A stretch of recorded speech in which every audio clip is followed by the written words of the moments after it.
So, it's funny, distributing Holy Communion, I saw a whole bunch of you people who have gone on pilgrimages with me before. Like a lot. How many of you have gone on a pilgrimage? Yeah, hey, how are you? Good to see you. You guys are junkies. You guys go on all my trips. Who else? I saw some others. I know I did.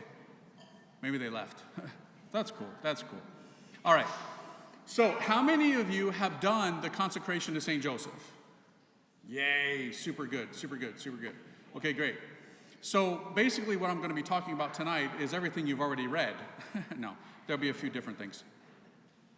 Not everybody's done it. I'm not going to ask who hasn't done it because you'll be embarrassed. You won't even want to raise your hand because everybody will see that you didn't do it yet. So hopefully after this talk you want to do it. So right now, as I said during the Mass, it's indisputable, whatever that word is, that right now is the time of St. Joseph. We have just lived through, 5 years ago now, the year of St. Joseph. We've never had one before. In the whole 2,000-year history of the Catholic Church, we've never had a year of St. Joseph. And you were privileged to live during it. Now, it was a crazy time. Remember, it was the COVID shutdown. It was absolute insanity what was happening in the world. But God came through. When our leaders, civil and ecclesial, shut the church doors, don't even get me started on that. Be good, Father. Okay, I'll try. All right. But God came through and opened the doors up again through St. Joseph. Do you remember? Okay, this is good. This is so good. In the Old Testament, Genesis, there was a Joseph, not our Joseph, another Joseph, the patriarch Joseph, who had a whole bunch of brothers. You remember this story from Bible school when you were a kid or whatever? Or maybe you saw, or you read, or you hung out with Father Mike Schmitz, A Bible in a Year, right? So there was this Joseph in the Old Testament who had a bunch of stingy brothers, jealous brothers, who really liked his jacket. I don't totally understand that. I mean, couldn't you just ask your dad to make another one? But whatever, it's not my story, right? They really wanted that one. So they wanted to kill him. They were going to kill their brother over a coat. But one of them spoke up, and he said, no, he's our flesh and blood. Let's not kill Joseph, our brother, but let's sell him. Let's make some money. Unbelievable. So they sold him. They sold their brother to a caravan going down to Egypt, and off he went. Bye-bye, Joseph, we got your jacket. I don't know, did they duke it out over? I mean, there's a whole bunch of brothers. Who got it? We don't know the details, but at any rate, Joseph goes off, and he goes down, and he's basically a slave to Pharaoh. But Joseph, could interpret dreams. That's interesting. Joseph, dreams, keep all this in mind.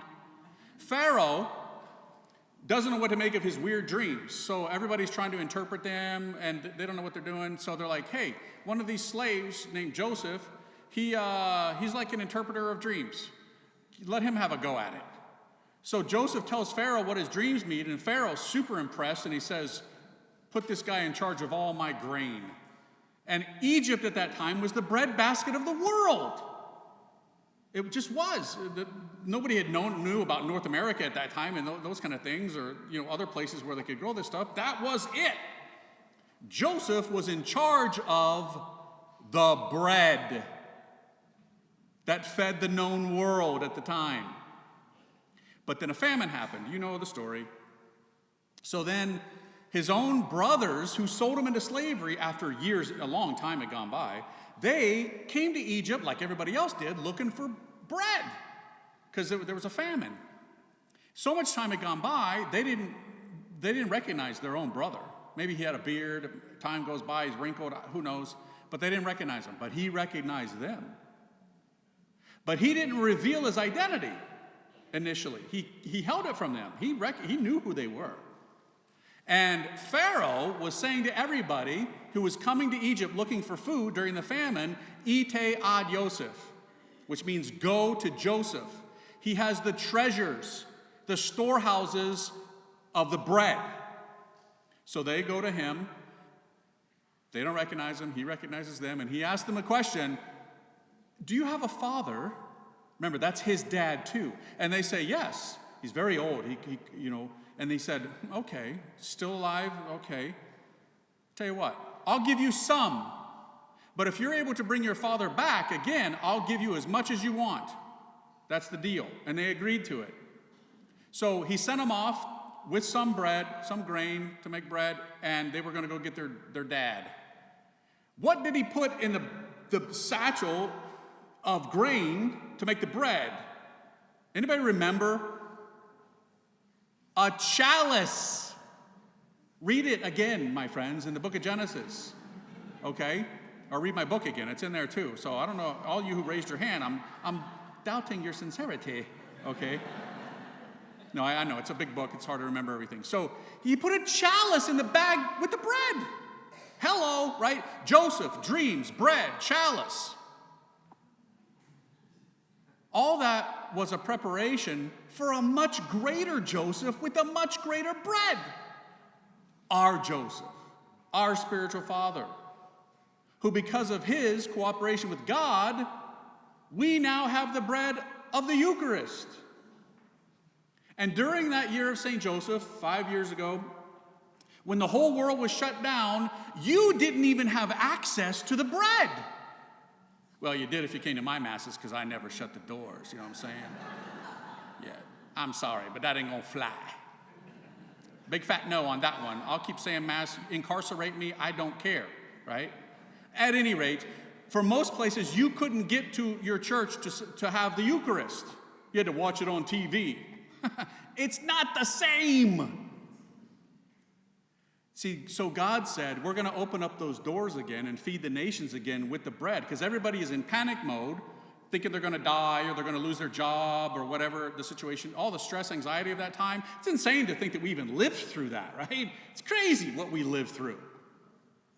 By the way, this sounds horrible, not to make light of anything that you went through during that time, and I know people did die and suffered greatly, and I certainly don't mean to make light of that, I don't. But for me, that time was awesome. I'm not praying for it again or anything. I was stuck, right? Now, I'm letting out the cat out of the bag. I haven't told a lot of people this, but you're going to all find out about it here. I don't know why I'm saying this, but anyway. I was stuck in San Diego. It was awesome, right? You couldn't surf because they thought you'd get COVID in the water. Crazy, right? So me and my buddies would sneak down to Black's in the morning. You know, we'd go in the dark, and we'd surf till the sun came up, and even 20, 30 minutes in a little bit of light before the cops showed up and chased us off the beach. It was awesome. So good. Nobody was at the beach. We had the best waves, for like 6 months. It was absolutely amazing. I gained a lot of weight, like everybody else did during that time, but nonetheless, God said, okay, enough of this. I'm going to bring in St. Joseph, the keeper of the bread, to feed the nations again who've been deprived of the bread of everlasting life during this crazy time, and that's in fact what happened. Joseph is so great that not only does he, as our spiritual father, want us to consume this bread, the bread of which, by the way, he never consumed himself. You can't get a better father than that. He never received Jesus in the Eucharist. Not once. He died before our Lord began his public mission, which means he certainly wasn't there at the Last Supper and after our Lord's resurrection, like Our Lady, to be able to receive Holy Communion from the apostles. No. Nope. But he preserved that bread for you, so that his spiritual children could feed on Jesus and have everlasting life. See, this is so contrary to what we think about manhood today and people in general. I mean, everybody today wants a trophy to be acknowledged for something, or a tip. It's insane. I buy a candy bar, they put the tip thing. I'm like, bro, you did nothing. I mean, the candy bar cost this. The tip thing, you got an option for like a penny? Because that's ridiculous, I mean, everybody wants to receive something. Acknowledge me, give me. St. Joseph got nothing. No accolades, no crown during his life, no acknowledgments. As a matter of fact, it's so bad for this poor guy that in the Gospels it says that when the wise men came, they found the child with his mother. Joseph doesn't even get acknowledged. I mean, and he wasn't upset. He wasn't like trying to, photobomb, Bethlehem, like, me too. No, didn't do it. He was more than happy to let his son, God, and his wife, the Immaculata, take it. Honey, go ahead. I know who you are. They'll find out. Can you imagine the love that St. Joseph had for Our Lady? I can't even imagine this. I can't. Like, I'm a guy who totally messed up his manhood back in the day. Now I'm a priest and I can't get married and I know what real manhood is, but it's wasted on me, right? And that's cool. I'm not advocating for married priests at all. Trust me. Nope, not at all. But now I know what love is, and I know how it should be played out and lived out. And I see it sometimes in marriages, the way that a husband treats his wife, lovely, just, tells her that she's beautiful, buys random flowers for her, opens a car door. I see the gentleman, the chivalrousness, and I'm like, nailed it. That's it right there. I see it occasionally, not a lot, but I see it. We would have super seen that with Joseph and his bride, his beauty, his woman, his lady. Big time. He is the most Marian saint of all saints. I love the saints. Man, do I ever. Whew. Love them. Like, especially the Marian ones. They're all Marian, but some are super Marian. St. Louis de Montfort, St. Maximilian Kolbe, John Paul II, Alphonsus de Liguori. I mean, super, super, super saints. But St. Joseph smoked them all. Like, he was married to her. As a man, I cannot imagine to be married to the Immaculata. I mean, it's like, I joke about this in another talk. I'm an 80s kid, Generation X, so back in the day we had this movie called Weird Science. Anybody ever seen that movie? Okay, yeah. It's not a great movie, so I don't really advocate watching it, but if you've seen it, you know what I'm talking about. So these two dudes, young guys, they try and create the perfect woman. So they're cutting out pieces from magazines and, they put them together and somehow they rig some electric thing and they zap it and poof, there she is. She's all right, See, we men think about this stuff, believe it or not. We get weird in our minds, like, this is what she would look like, a little Brazilian, little Filipina, a little American, mix it all in there, she'd be fine, right? She'd be so beautiful. Interiorly, primarily, okay, let's emphasize that so people don't think I'm a freak. All the virtues, all the holiness, for sure. But pouring out even in her external, so beautiful. Look, if St. Catherine of Siena had to have priests follow her because when men saw her, they would pass out because of her physical beauty. Really? Do you not think something similar and beyond the beyond would happen with the Madonna? With Our Lady? The beauty of this woman? My friends, when she comes in apparitions, thunder claps, children fall to their knees and they cry in her presence because of her beauty. It's ravishing. So we men, we try and think about this, what the perfect woman would be, but we can't create her. But God can, and he did in Our Lady. He made her, and he entrusted her into the care of one man who was not 95 years old when they got married. That's so weird. I'm not going to ask a hand raising again, that would be embarrassing, but, when I became Catholic, I heard from the pulpit that in homilies that Joseph was like super old when they got married. And it always rubbed me the wrong way, and I was like, okay, that doesn't make sense to me. Like, what's he going to do? How is he going to be the guardian of the Redeemer if he's taking afternoon naps and can't even walk? He's going to walk to Egypt? I don't think so, right? There was no Ubers back then, so how's that going to fly? That's not going to work. But whatever. I was like, well, I don't know. People keep saying this, so I guess it's the teaching of the church. I don't understand it, but I've been an arrogant man. It's time for me to shut up and just learn, but didn't settle right. But I just went with it. But then I discovered in my formation as a seminarian, and then I've been a priest almost 23 years now, and doing all the research I did for St. Joseph, I was more than delighted to discover that actually that's not the teaching of the church. It's not. It's a tradition, small t, in Eastern churches, but that doesn't mean that it's a doctrine or a dogma of the Catholic Church. It's not. Actually, it's a legend. It's a myth, grounded in what's called apocryphal literature. What's that mean? Non-inspired, non-canonical, meaning not in the Bible, books that random people wrote at the beginning of the church to try and fill in the gaps of things that they didn't know.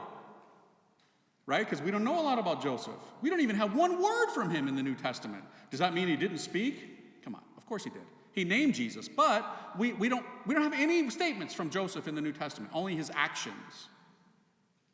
So many people in the early church, and rightly so on some level, because I kind of get it, especially as a dude, I understand this. They thought, we ain't got a lot about him.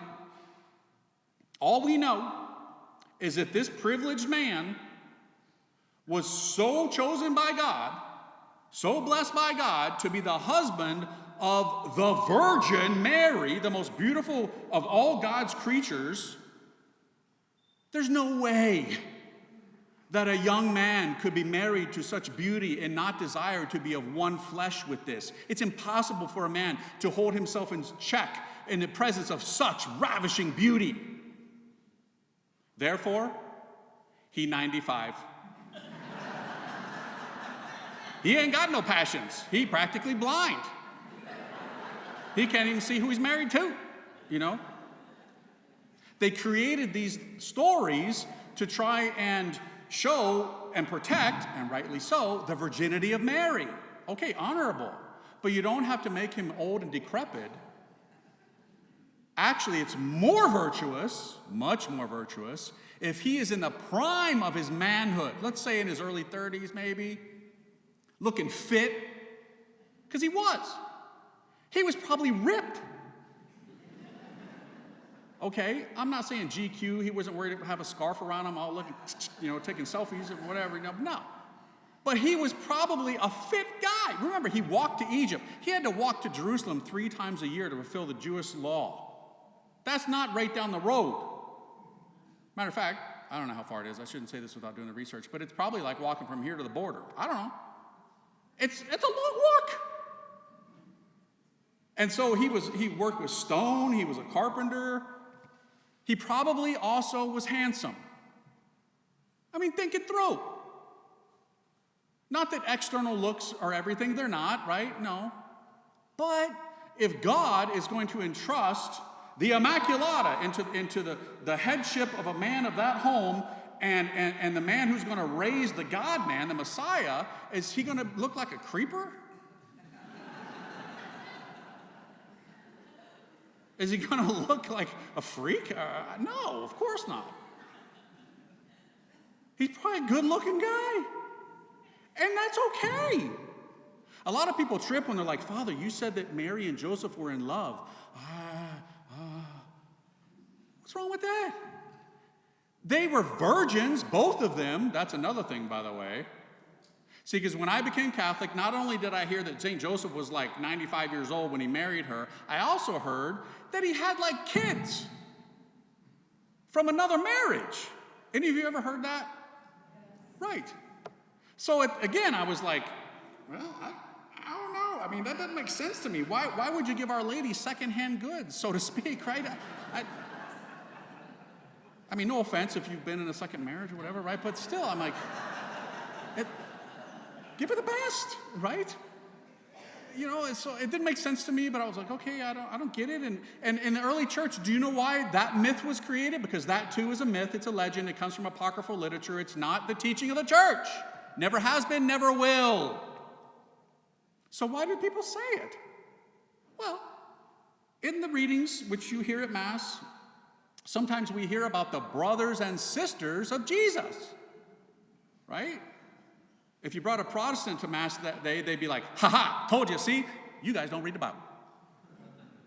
Your pastor, just said it. Right. So it's a good point. So let's take it up. So what's that all about? Whose kids are these? Who's the brothers and sisters of Jesus? We got a situation, right? Who are these? Who are these people? They can't be children of the Virgin Mary. She's a virgin. She didn't have any more kids. It's only Jesus. So the early church, when that passage came up, they thought the same thing. They were like, well, what do we do here? What do we do here? Got to fill it in. So they said, you know what?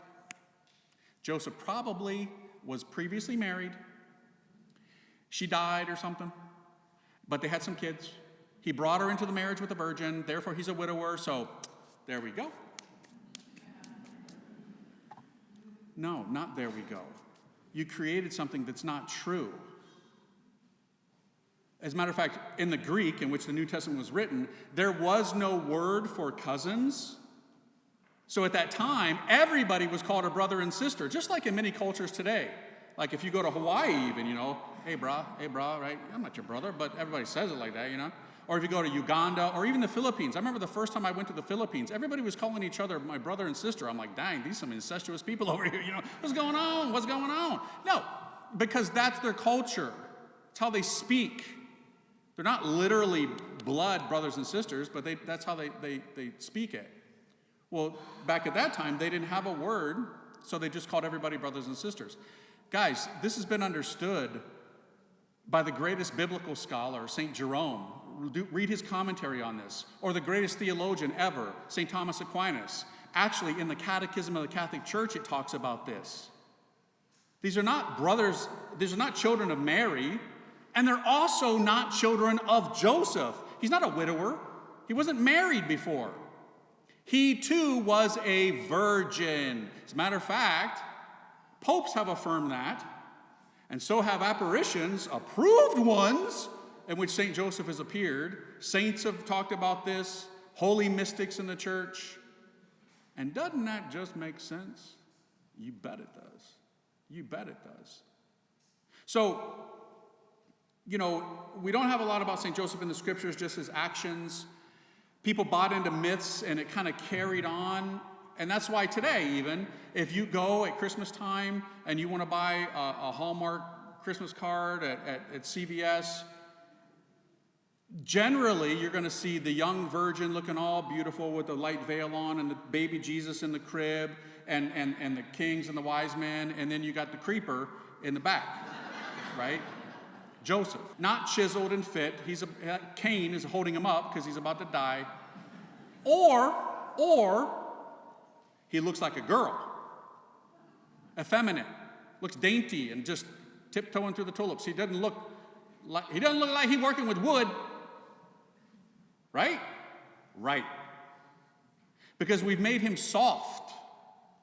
We've made him delicate. We've made him dainty. That's not the real Joseph, my friends. The real Joseph was strong, manly, fit. That's the real Joseph. That's actually been affirmed in Apparitions. Oh, I don't have time to go into all the details of that, but get the book, read it again if you skipped over those chapters. Good stuff, my friends. And it's in our time that these things are being highlighted and revealed from heaven, not from Father Calloway. I will die someday and move on. But what the Holy Spirit is giving to us right now, to his church, for us and for future generations, is I don't want to say rebranding, but a representation of Joseph and who he really is. Because we never really have got him right until now.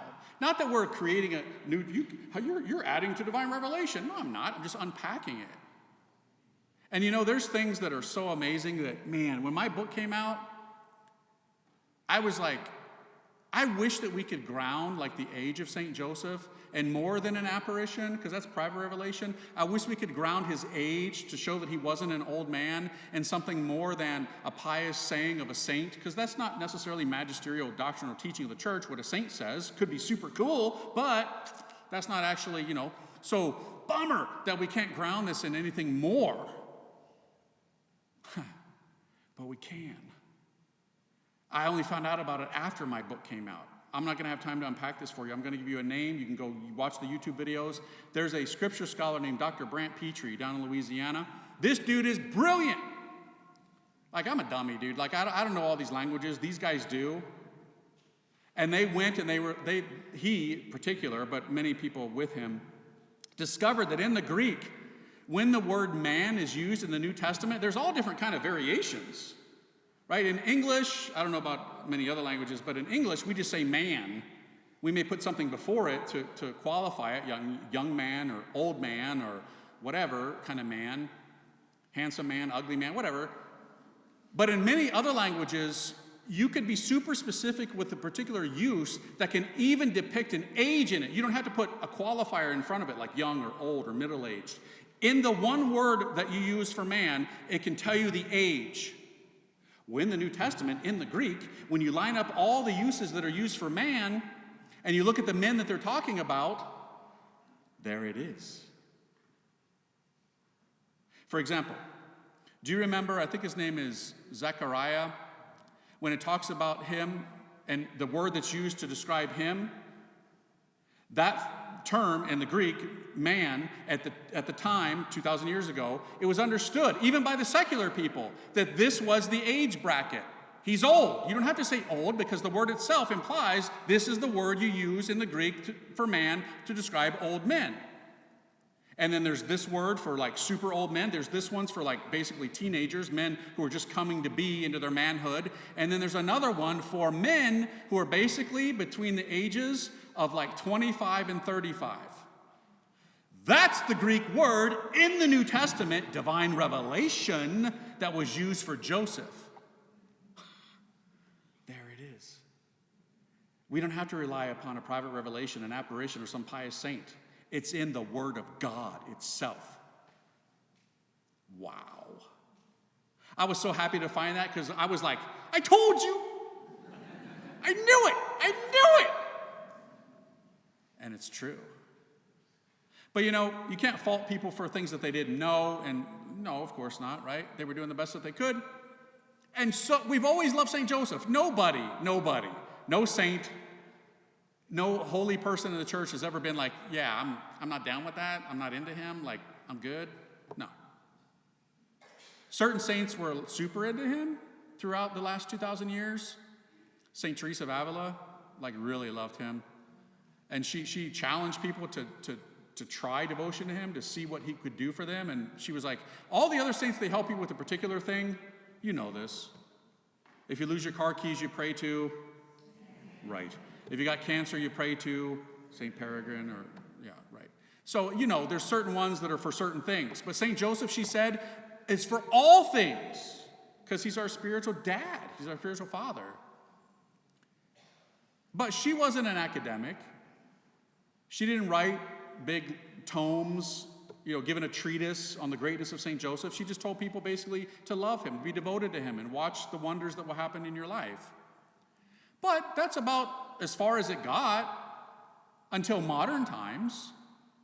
All the saints loved St. Joseph and told people about him and prayed to him and asked for his intercession. But we didn't have, like we have a Christology, the study of Jesus, a Mariology, the study of Mary. We didn't have a Josephology until much, much later. Now, my friends, do you know what a privileged time you are living in? Crazy as it is, and it is crazy, man, is it ever. But right now, you are being given a special grace that saints of old, if they could be jealous, they'd be super jealous of what you're experiencing right now. Kinda. I mean, they're seeing him face to face in heaven, so. But if they were here, living right now, see, they didn't live in a time when Joseph's name was in the Mass. You do. That only happened in our lifetime. This is almost embarrassing to say, by the way. For 2,000 years, the man who raised the Messiah, who was married to the Virgin, his name was not in the Mass. But now it is. In every Eucharistic prayer, the priest says, and Joseph, her spouse. We're so blessed. We have 2 feast days now. I mean, they barely had one until I think it was maybe the 16th century when they got the first one, and even then it wasn't universal. Now we have 2. March 19th, the Solemnity of St. Joseph, and today. I think we'll get more in the future. I do. I think that just as the church developed a devotion to the heart of Jesus, by the way, today's a triple header. Did you know that? It's the first Friday of the first day of May, Our Lady's month, and it's the feast of Joseph. I mean, hello, God's like knocked it out of the park, today. So we got the devotion to the Sacred Heart of Jesus, the devotion to the Immaculate Heart of Mary. Now, let's bring it full circle. Let's close the gap to the chaste heart of Saint Joseph. There's been apparitions about this. There have.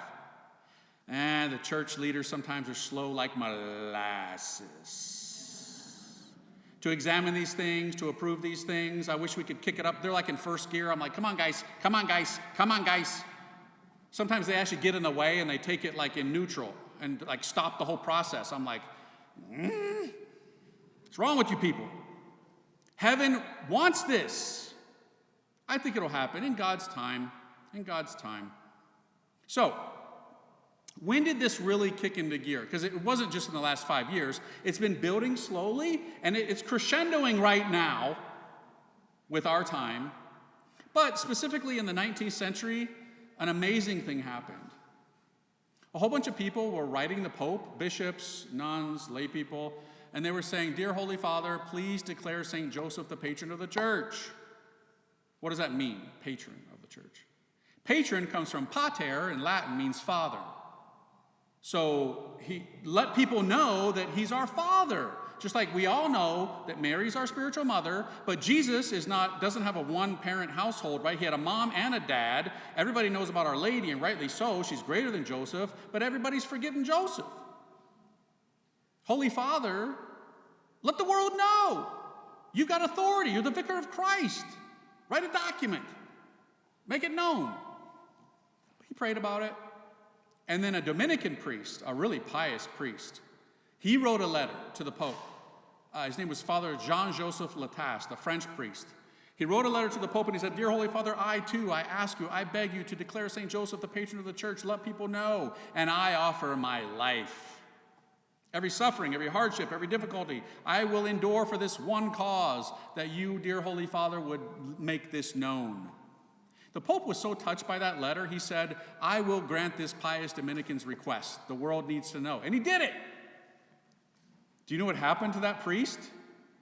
He died. Yeah. Be careful, right?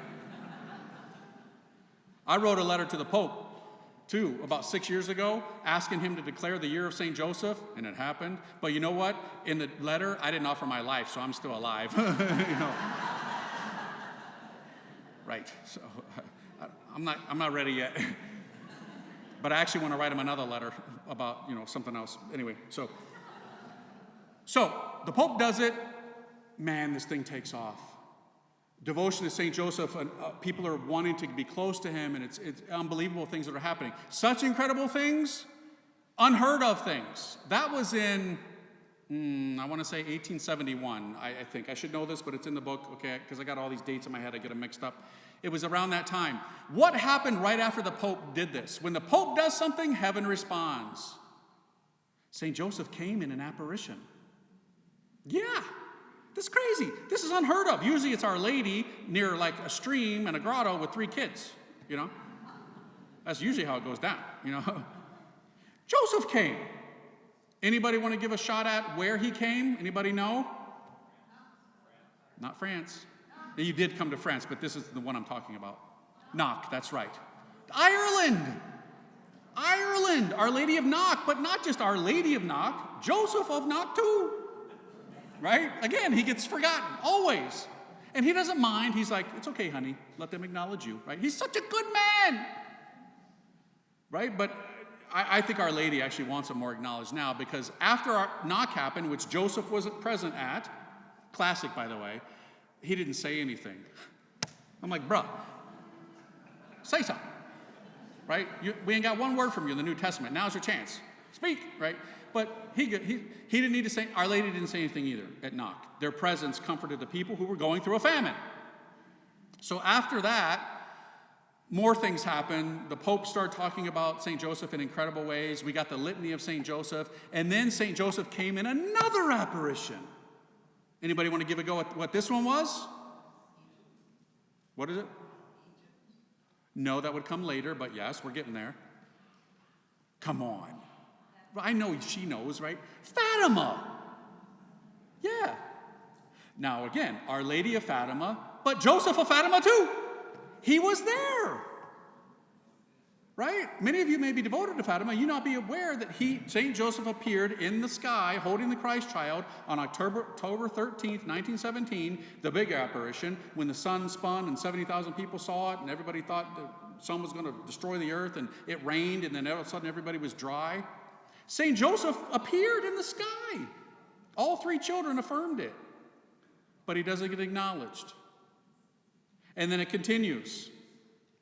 He appears in Egypt, and I think it was like in 1978, on top of a Coptic church with Our Lady and the Christ child. You know what's amazing about that one? Like everybody saw it. Even the Muslims there. They saw this.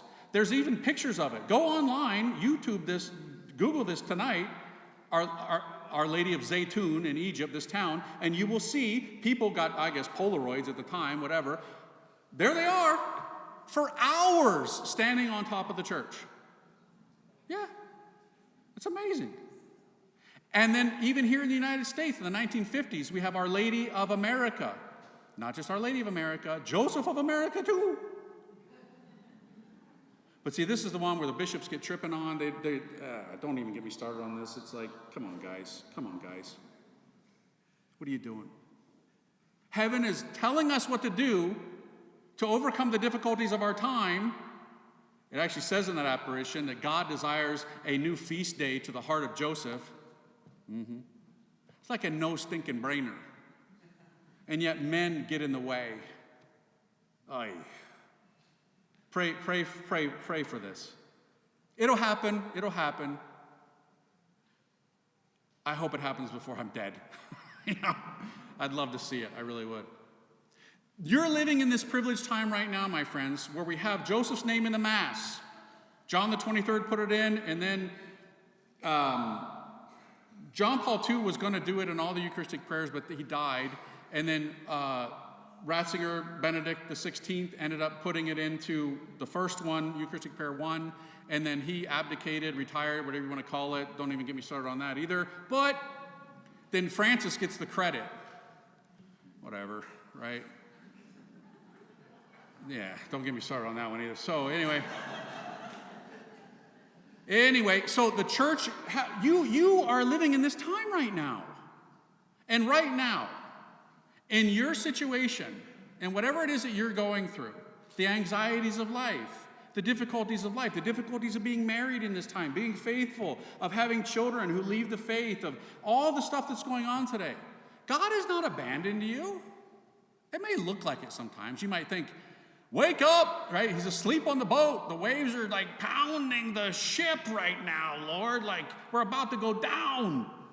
Wake up. He's awake. He's with us. He hasn't left.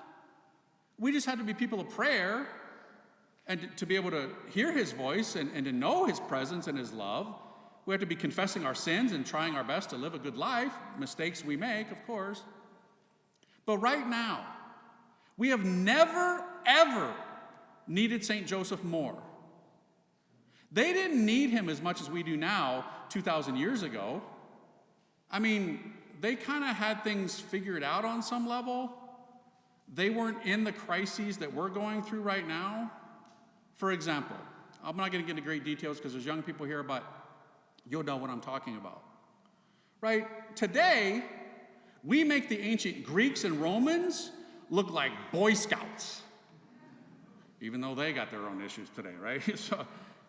But we are so sick, twisted, perverted, and disgusting today in what we allow into our lives through our eyes, through the click of a mouse or whatever it is, that most young boys today are exposed to this stuff hardcore on their smartphone by the age of 9. That wasn't happening 2,000 years ago.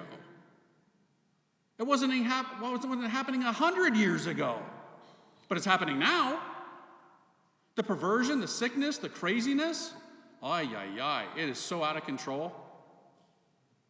Has God abandoned us? He's like, well, you guys are a mess, man. I'm going to go somewhere else, No. He gives us St. Joseph. When manhood today has been so corrupted, so polluted, so ruined, I know. I did my part too. I was so bad. Man, I hurt so many people. I caused so many wounds. And I carry those wounds and the scars of those things still, and I will to my grave. I have to daily be converted and in my own life. And I'm a priest. We all have wounds, whatever they may be. Jesus is saying to us, I'm going to provide for you the man who raised me to comfort you, to strengthen you, to help you, to assist you. If you've thrown away your manhood on bad things, okay. Come to Joseph. Ite ad Yosef. Right? Remember, as we read in the gospel today, Jesus wants to take us to his heavenly Father. Yeah, for sure. Without a doubt. But also to his earthly Father. If we get close to Joseph, man, we are going to be blessed. We've known about this relationship with Our Lady for 2,000 years. Like, for example, when she sees a need and she goes to her son and says, son, they have no wine. Boom! You've got so much vino, it ain't even funny, because his mother asked. That's how it works. Just like if my mom, creature that she is, if she says, Donnie, that's what she calls me. She actually calls me Father Donnie. I love it, right? So cute. She's like, can you do this when you're home visiting us? Would you mind seeing so-and-so? And I'm like, sure, Mom, right? It delights me to make my mom happy, to do things for her. To make her happy, it makes me so happy. When people do stuff for my mom, it makes me so happy. When she's on one of my pilgrimages and people are like, Father, can we buy a cake for your mom or get some flowers for your mom? I'd be a horrible son if I was like, how dare you? I am so offended. No son in his right mind would say that. Yeah, thank you, that's so nice. Oh, she's going to love that, right? Well, it's the same thing with Jesus. He's not a robot or a ghost. He's the God-man. He has a mom and he loves her. Well, it's the same thing with Joseph. He has an earthly father. If Joseph goes to Jesus with a request, consider it done. Jesus is more aware than you could possibly imagine of the greatness of that man. He lived with him for 30 years. That's what the mystics say. He knows how that man treated his mother. He observed it daily. The gentleness with which he served her. The strength with which he provided for them in his labor, working, sweating, taking them to Egypt during a very difficult time. Oh, does Jesus love Joseph? Big time. And even now in heaven, that relationship exists still.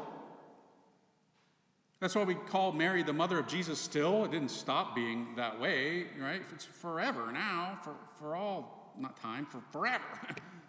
Same thing with Joseph. So if you, for example, if you are like, oh, St. Joseph, my marriage is a mess, or St. Joseph, why am I so addicted to pornography? Or St. Joseph, why do I drink so much? Or St. Joseph, why do I keep going to pachanga or whatever that things are, wasting money? Did I say it right? Pachanga? Is that it? Okay. Y'all, some of you have been going there, by the way, look at you. Okay, so, yeah. You knew that a little too good. Okay, so if you go to St. Joseph and you're like, help me, St. Joseph, I am such a mess, I'm such a wreck, I don't know what to do. He's going to go to Jesus and be like, son. Nobody else except Our Lady can call God their son. And when Jesus hears it, he hears it coming from his dad. They want, what, Dad? Sure. He loves him. Just bring it to Joseph. Ite ad Joseph. And you get the bread. You get Jesus. It's that easy. No, it's not magic, of course. No. It's not a good luck charm, rub St. Joseph's belly or something. Don't worry me, right? No. But if you go to Joseph, you just super upped your chances of getting, what it is you're asking for, if it's in conformity to God's holy will. That's just how a family works. We now know this. I cannot tell you. I wish I could, but a lot of this stuff is confessional materials between me and God and the poor priest that heard my confession, How St. Joseph has helped me in my manhood, in my priesthood, with my weaknesses, with my struggles, with my difficulties. I'm so stupid. I am such a sinful man. But I go to Joseph, and I'm telling you, it's amazing what he's able to do. Let him do it for you. Take St. Teresa of Avila up on her challenge, it's called. Her Avila's challenge to go to Joseph with all of your needs and difficulties. My friends, the times are crazy. Your marriages are not perfect. Your families are not perfect. You're not perfect. Me either. But I know where to go. I really do. Jesus, Mary, and Joseph. So, I'll wrap up the talk with this. For those of you who have not done the consecration, I beg you to do it. Now, you're probably like, sure, because you make money off the book. No, I don't. I wrote it, but I don't make any money off that book. I'm in a religious community. I have vows that goes to my religious community. My superiors are stoked because we're making mad money off that book, Like, they're like, keep selling the book, So it helps our religious community, but I don't make the money personally. I don't even have a bank account, right? So do the program. It's 33 days. It's not, it's not a week. If it was a week, it'd just go by so fast. You'd be like, oh, we did that? Yeah, okay. If it was 2 months, you'd be like, oh, this is killing me. This is taking forever. A month, it's a good time. You get to really know him, and I've done all the work for you. You don't have to go dig in and, I did it. Spent 3 years of my life traveling the world, doing all the research, through all the translations and all that to get it all in one source, one book. You're going to learn so much about him in that book. Man, will you ever. And so do the consecration. Ask St. Joseph to help you.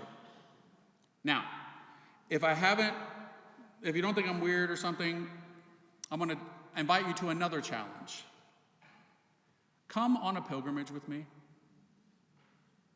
Come on a pilgrimage with me.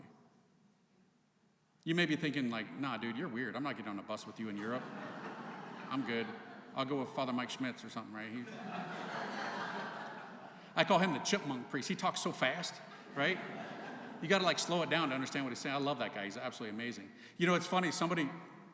When he did the Bible in a year thing, I super love the rosary, huge promoter of the rosary, written 6 books on the rosary. Somebody's like, Father, you should do the rosary in a year podcast. And I'm like, well, it only takes me 20 minutes, but I guess we could do it in a year, right? Seems a little long. So the pilgrimages, I do a ton of them every year. It's a big part of my ministry now. I need to be renewed with those myself. When we go to the shrines of the saints and apparition sites and all that, I get renewed in my priesthood. I need it. Because I can get dry, just get into the rhythm, and it just becomes rote and routine, and it's like, oh yeah, just saying another rosary. But when you go to these places, you're basically going back on a honeymoon with God. And we need that. We really do. You know this, you who are married. Honeymoons are awesome, but they last about 2 weeks, right, if you got money. Then, time goes by, gravity kicks in, and things ain't as nice as they used to be, and so you just kind of, start wandering, and your mind starts going places where it shouldn't go. No. You need date night. You got to start capture this thing again. That can happen with God too, even for a priest. And so I go to Mexico every year. Guys, for you, this is easy. Flying from San Diego, yeah, but you usually got to fly to LA or Dallas, but just go to the CBX, man, TJ. I know white people are freaked out over this. They're like, oh, no, the cartel's going to decapitate me, throw me in oil. No, they're not, right? Not unless, you're down in Sinaloa or at, I don't know, maybe at Senor Frogs at 2 a.m. in TJ, but we don't do that, okay? We don't do that. How do I know that stuff? Don't ask, okay? So, no, that was a long time ago. It wasn't last week, a long time ago. Okay, so I go to Mexico every year. We have such a good time. We really do. It's an amazing country, amazing people. It's an easy pilgrimage, 6 days. Generally, you're there by lunch. It's super easy. I go to Poland every year. How many of you have been to Poland? Anybody been to Poland? Poland, my friends. Poland is amazing. If you basically want to see the last great Catholic country in Europe, you need to get there now. Okay? Europe's falling fast for many reasons, but Poland is mind-blowing. It's so legit Catholic, you think you walked into like a movie set. Nuns everywhere, like legit nuns. They all look like Faustina. You're like, another one, another one, another one, another one, another one, another one. They're everywhere. For the most part, all the priests there dressed like I am right now with the cassock on. I mean, you don't see that much here in the States, unfortunately. I wish that we did. I mean, I think it would help to turn the tide. But at any rate, Poland, I go there every year. Now, every year also, I specialize. One I make that's different from all the others that basically nobody else does. It's a once in a lifetime. It'll probably never happen again unless I did it again myself, because I make it. I set the itinerary. So I'm going to tell you about it, and then I promise I'll stop talking. Next year, we're going to the Netherlands, Belgium, and Germany, the same trip. Now, you might be thinking, bro, Amsterdam? What are you going to do over there? Right? No. Don't let your mind go there, okay? That's the old me, not the new me. No, there's tons of shrines. There's approved apparitions in Belgium that people don't even know. We know about Fatima and Lourdes and Guadalupe and all those. Those are awesome. I've been to all those, and I love them, love them, love them. But I've never been to Our Lady of Banneau, 1930s, fully approved. Our Lady came to a couple little children. I've never been to Our Lady of Bourang in Belgium, 1930s as well. Have you heard of these? Most people have not. Our Lady of All Nations. I've never been to the shrines of so many of these martyrs that are in these countries. I love the martyrs, by the way. Man, I love martyrs. I actually want to be one. That sounds weird, right? Not like tonight. I mean, like, maybe when I'm 70 and about, yeah. I mean, wouldn't it be epic to be a martyr? To die for Jesus and to be known for all eternity that you took a bullet for Jesus? I mean, I don't know if I'd be a good martyr, because I would want that, you got to put her like right here. Like, don't graze me, don't make me handicapped for the rest of my life. Like, get it, aim it first, or if you got a sword, make sure it's sharp. Don't be hacking me up with 8 attempts, One and done, man, one and done, That's probably why I'm not going to be a martyr right there, okay? But I would love to be one. I would. I mean, I say this now, but I think about the martyrs. These are the heroes, man. Guys who stood before a firing squad in Mexico 100 years ago. Rifles pointed at them. Viva Cristo Rey! Okay, viva! These are the martyrs. So we in Belgium and in Netherlands, there are martyrs. Many of which you've never even heard of. I'm going to tell you about one real quick. We're going to go to his tomb. St. Andrew Vouters. Yeah, I know. Nobody's ever heard of this dude. But once I tell you this, you're going to be like, dang, they canonize anybody. Listen to this. This dude was a priest. A horrible priest. He was not a faithful priest. This was I think it was the 16th century or 17th century, maybe the turn of that. So this guy was a horrible priest. You know what he was? A womanizer. This dude was, playing the field. Yeah. He was not a good priest. But when the Protestants came through desiring to kill Catholic priests, because that happened a lot, they came through his town and they rounded up the Catholic priests and they were hanging them in this building. He was observing this. And he's like, oh man, my brothers are dying. But if I say that I'm a priest, they're going to kill me. But he got like a moment of courage. And he went up to them and they were like, who are you? And he said, I'm a Catholic priest. And they were like, oh, well, wait, are you? Oh, yeah, we've heard about you. Like, you're okay. So you are a Catholic priest, and you want to remain a Catholic priest? Do you know what he said to them? A womanizer I have always been. A heretic, never. They took him away, hanged him. Yep. Now he's Saint Andrew Vauters. Wow. I cannot wait to go to his tomb and ask him, brother, help me to be a good priest. You know what I mean? Help me to be faithful, brother. Help me to be a good priest during my priesthood, not to be jacking it up, not to be doing stupid things. Help me to be good. Help me to be good. So we go to all of these saints. We go to shrines of Our Lady in Western Germany, the most popular shrine to Our Lady in Western Germany. We go to all these other amazing places. It's never going to happen again. There is no other group. There's no other dude who's doing this tour, this pilgrimage. Netherlands, Belgium, and Germany. I've got a flyer. I've only got one. I'm not a techie. I pray for the solar flare to take out all of our technology. I really do. I know, I'm weird, but... So it's got one of these codes, a QR code. Is that what it's called? Right. So if you scan that at my book table, you'll be able to get all the details about the pilgrimage, okay?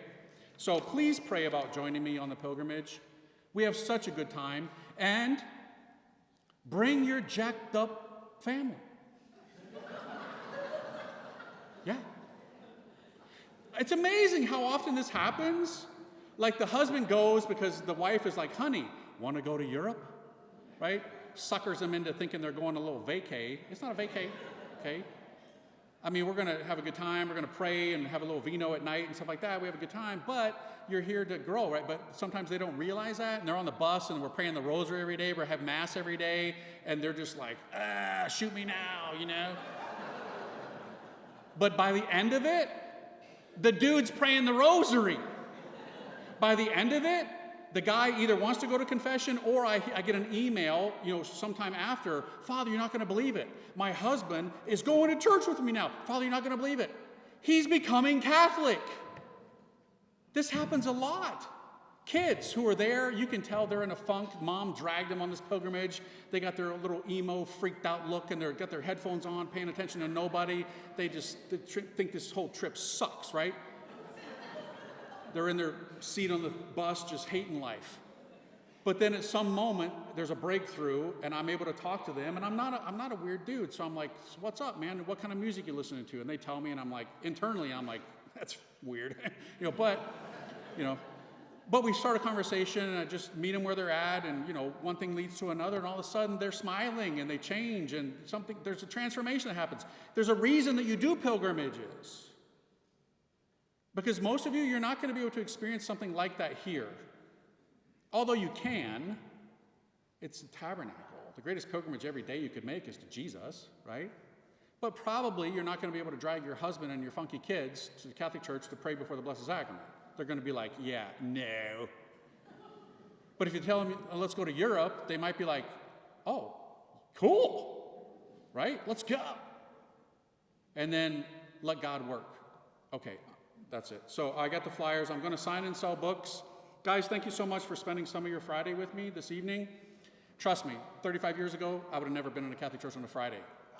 But now, I live in a Catholic church. It's insane what God can do. Let Joseph into your spiritual life. Let him into your prayer life. Spend time with him, getting to know him, and watch what happens in your spiritual life. You will go from first gear to fifth overdrive. You will advance in the spiritual life. It's incredible. By the way, the name Joseph means increase. He is the increaser. He will increase your devotion, your love, your faithfulness. Let him. Amen? Amen. God bless you, my friends. See you outside.